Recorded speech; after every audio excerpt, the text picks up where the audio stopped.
Do you ever get mad? Do you ever get so angry you just want to get a knife and stab someone in the throat, only to realise it's way too blunt to actually finish them off?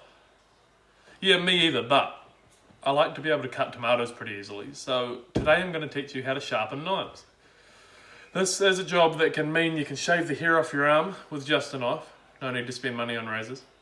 And it also turns food prep, often the worst part of making a meal, into one of the most satisfying parts of the whole cooking process. Now, I'm no expert. I wouldn't call myself a knife maker or a professional knife sharpener, but I've been obsessed with knives for, would be close to 2 years now. I've spent too much money on knives. I've spent way too much time sharpening knives. And I've got the technique down after weeks and weeks and weeks and months and years of watching videos, to the point where I can now sharpen a knife well without making any mistakes. So, why do you need a sharp knife? First of all, it's safer. Secondly, it's way nicer to cut with. And thirdly, knowing that you've sharpened it yourself and you can turn this $5 knife into a razor blade, that's a pretty good feeling. So today I'm going to go over 3 main things. I'm going to talk about what you use to sharpen a stone, whetstones, and I'm going to talk about how to use those. I'm going to talk about the actual sharpening of the stone, of the knife, and I'm going to talk about how to maintain that edge so it doesn't just disappear in a couple of minutes. First of all, we'll talk about whetstones. Now, according to whetstones.com, these are made out of a silica carbide, which is sort of a synthetic ceramic sort of material. And I have synthetic stones, 1, because they're the cheapest, and 2, because they make the most consistent sized grit. You see these numbers on the side, 2,000 grit, 5,000 grit. That's the fineness of the particles in the stone. So the smaller the number, the bigger the particles, the faster it actually changes the edge. To use a whetstone, often you've got lots of different ones, but to use a whetstone, all of them have to be soaked. And you can tell when it needs to be soaked because when you put it in the sink, it starts bubbling like crazy. That one's already been soaked, so it's not bubbling too much, but when you put them in, they do start to really bubble. Now this stone here has been soaking for even longer, it's ready to use. If you don't soak them, they chip, they scratch, they do all the things that a normal stone would. You've got to hydrate them properly. Now, to set up on your bench, to make sure that it's safe, start with a rubber mat. You're going to get these in almost every set you buy, as well as a bamboo mat as well, because it's very good water resistant. Chuck the rubber mat on the side you don't want to use, so I'm probably going to be starting with the 1000 grit today, and I'll explain why later. But you chuck the rubber mat on the bottom, place it down, get your bamboo, and just make it so that you're locked in place. That way when you're moving it, it can't slide anywhere. Now if you've got, like me, and you've got a little bit of a gap at the end of your bamboo, so you've got a bit of wriggle, just for extra support, chuck a tea towel down. Now it's going to move even less. So, that's how you set up your stones. Now you've got to figure out how to sharpen them. Trick is, when you're sharpening, always have, I've got my sink of water here, and I've got my tap running here. Always cold water. I don't know if that's actually a thing, but for me I've always used cold water because I'm scared the hot might dissolve it. But I always use cold water, and you always want the stone to be very wet. So you'll do a pass through on the sharpening, get some water and just splash it on top. Real simple.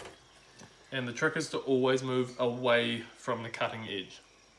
Now, how do you know when a knife needs sharpening? And if so, how do you know what it needs to be used for, what stone you need to use? So I've got here a piece of paper, and I'll show you the difference between a sharp knife and a knife that I think needs to be sharpened. So I've just sharpened this whole block, so they should all be pretty sharp. And if you look at it on this bit of paper, it should be a simple push and cut. Really simple. Now if you get it on this one, it's a bit duller. You push and it bends and then it tears. So you're not getting that cut that you would on a really sharp knife like this one, which would very easily shave my hairs and all that sort of stuff. I have no problem with tomatoes. This knife, however, isn't completely destroyed. If you want to test out, you can do a pull cut, and you see it does cut a little bit of the weight. That means it's not completely useless. It means it can be started on the 1000 grit stone rather than the 400. That 400 grit stone is used to completely reshape edges that have been abused and abused over years. Wouldn't even cut a tomato or an apple, let alone bit of paper. So, to sharpen, quite simply, health and safety, tuck your tie in if you're wearing a suit while you're doing your sharpening. Or if you're like me and you're not sure if the dress code still applies for the speeches in the demonstrator, so you wore it anyway. Get your knife, make sure your stone's nice and wet, and to start you just do one quick pass. So it's, your angles are important. You've got, if you can see in the knife, I'll just move it here, you can see how there's the flat surface here, and then down here you've got the blade surface. Everyone always thinks that's the angle. It's not. You can't see it on the camera, but right down close is like a razor blade wire edge, and that's what we're actually sharpening. So to find the angle on German knives like this one, you're usually looking at about a, I don't know, a 20-degree angle, and that might mean nothing to you. It means nothing to me even saying it, but the trick is to sort of put your finger down. You can sort of feel where it becomes flush with the stone. Once you've got that, all you're trying to do, we'll move this out of the way so we're not hitting it. All you're doing is trying to get a couple of passes through, and what we're looking for, push with pressure away from you, then just draw it back with really light pressure. So it's away, back, away. Keep your fingers at the bottom of the blade so you keep good contact, and just work your way up the blade with your fingers always keeping the contact. If you like this one and the blade finishes a little bit before the back, just slow down as you get there, otherwise you can destroy your stone and you can really scratch out the knife. So it's you can speed it up, give it a couple of runs, and then once you start actually sharpening like that, what happens is a burr develops. Now according to Merriam-Webster, the dictionary, a burr is what happens when you cut a piece of metal, you get the jutting out snagging piece of metal. So what's actually happening when you're sharpening the knife like this is a knife, this is a stone, sharpening the knife like this, the real fine edge on the end of the knife will bend over. Now that's razor sharp, that burr. That's the bit you want to be cutting your vegetables. So when it's bent, you know that it's time to turn over to the other side, and you can bend it back to as close to flush as possible.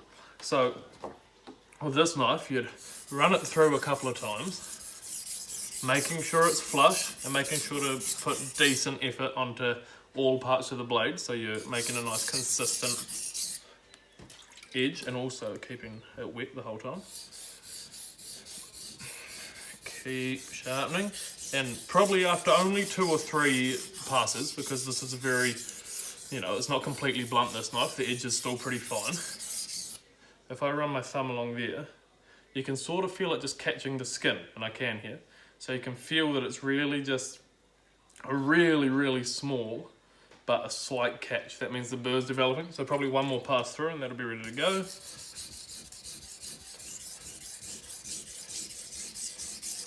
Now there's lots of different techniques for sharpening. On the stones you can do the circles like this, the run throughs like this, or some people do the whole blade every motion. I've chosen this one just because it's the one I've had the most success with. It seems the easiest. And a channel on YouTube called Burrfection taught me how to do it. Very good channel. So now I've got to burr the whole way down. You turn it around. Now to make sure your stone stays flat, because you're actually wearing away material on the stone and the knife, you're going to spin your stone around, wet it, and just run it through till you don't have that burr anymore. So it should be really quick. You might be thinking, why do you care how to sharpen a knife? But at the end of the day, we're all at some point in our lives going to have to cook a meal. And even if we're not, it's nice having a sharp knife, but I feel like everyone here likes eating, and a sharper knife makes eating easier, at least preparing the food that we eat. So I mean, it's relevant, and it can save you a lot of money, because a lot of people just dispose of knives and they become too blunt, or they don't like cooking because all the equipment in their kitchen just doesn't work. So it's a really good skill to learn. So now I've got a burr going the other way. That's how I know I've got both sides to the sharpness I want. I can dispose of this stone, and it's time to go into the polishing, stropping phase of the sharpening. And this is really simple. Just find the side with the burr on it, and then it's just dragging the tip away and then pushing the whole thing through. That stops the tip from gouging into the stone, so it's like a J. You do 5 or 6 of those each side. Then you come back the other way. We're changing the technique for the draw. We were doing it like that before. Now we're going to be doing it like this. Still away from the edge, but it just is more natural cutting, so it can shape that edge really well. So it's away.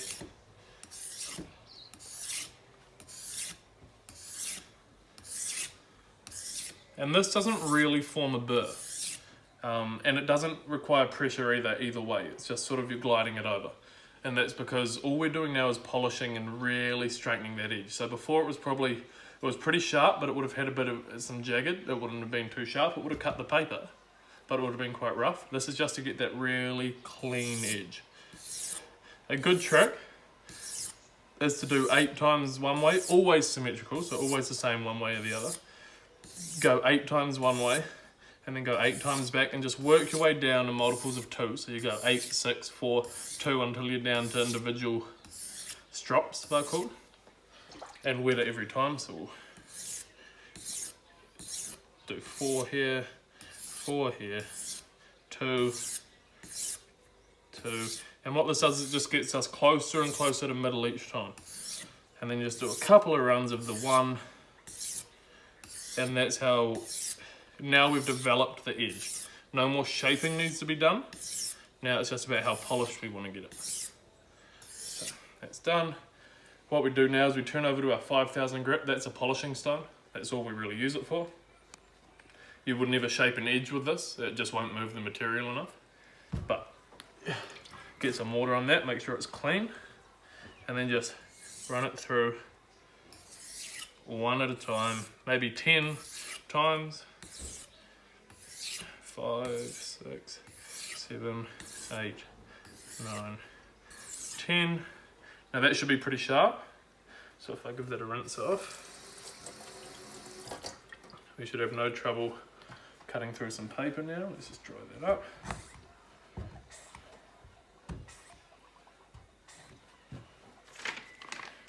Now you see that cuts really easy.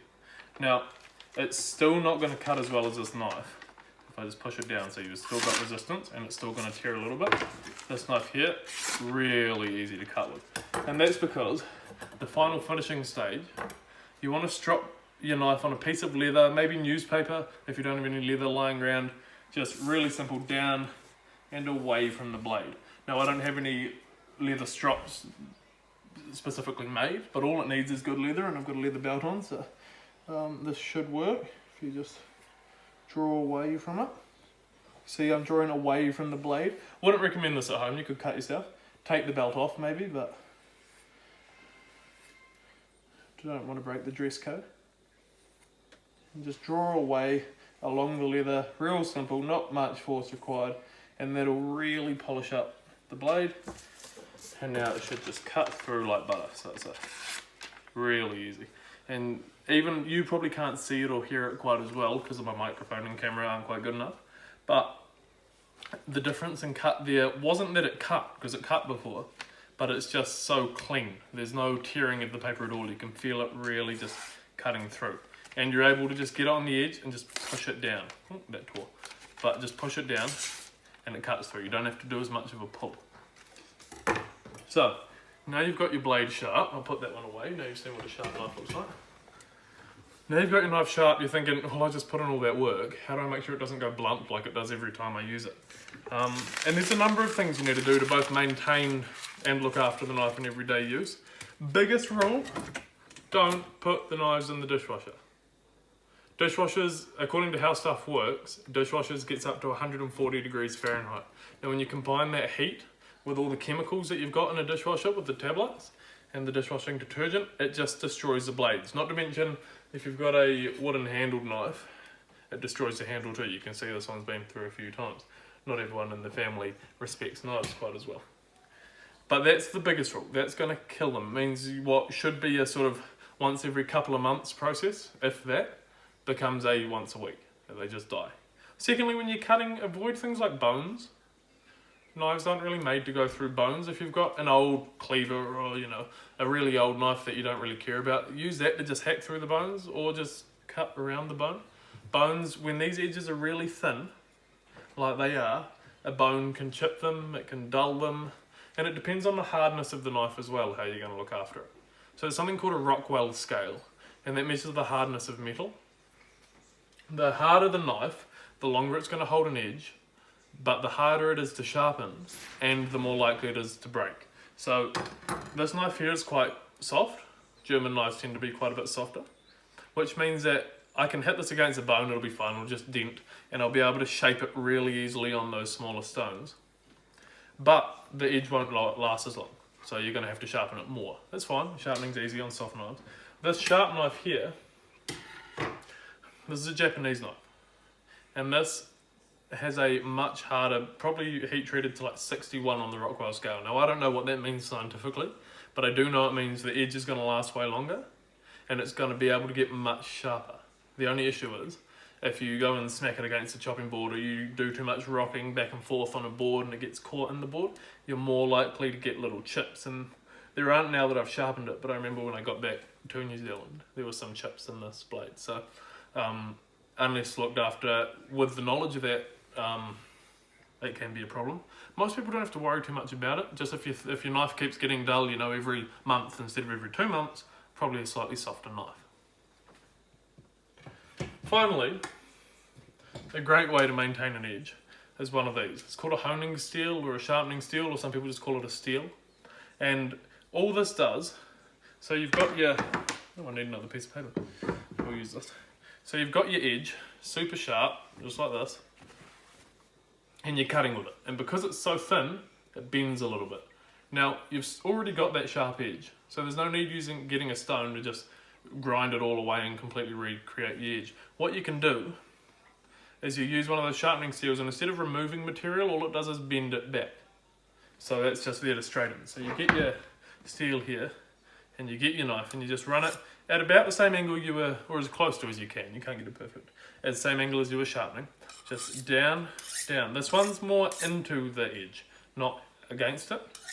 And you can do it like this, just back and forth, and you can get pretty quick at it. Or you can run it away from you for extra safety, whichever you wish, but most of them come with these hand guards. Keep you nice and safe. So that's also a good way to finish a blade if you don't have a belt or any leather strop or any newspaper.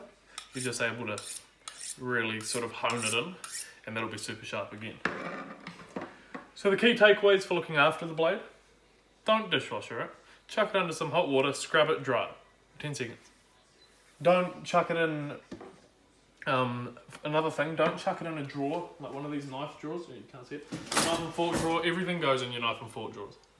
But if these do, they're just jumbling around with metal hitting the edge, it's going to dull it as well. So invest in one of these, or you've probably got one lying around somewhere from a knife set you bought years ago.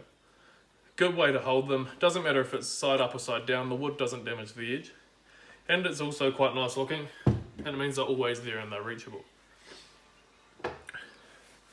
So yeah, and every time you use your knife, give it a quick hone when you're finished and you'll always be sharp. So in conclusion, sharpen your knives. It's pretty simple. It makes life so much better in the kitchen. You're not stuck with something like a butter knife trying to hack your way through a tomato, you know. So many knives would look like that. You've got to go at it, and maybe you get a cut. I've cut with kitchen knives blunter than that butter knife. Get yourself a sharp knife, and it's just so easy and so nice. Just cut straight through. Easy. It's worth it, I promise. So next time you're cooking, or you're thinking about cooking, you go into the kitchen, you go to cut your onions, you go, oh, I don't bloody like cutting. Think about investing $20, $30. That's all I put into these stones. $20, $30 for a couple of stones. You're going to get 4 different grits, your rubber mats, your bamboo. That's all you need. Life will be much nicer.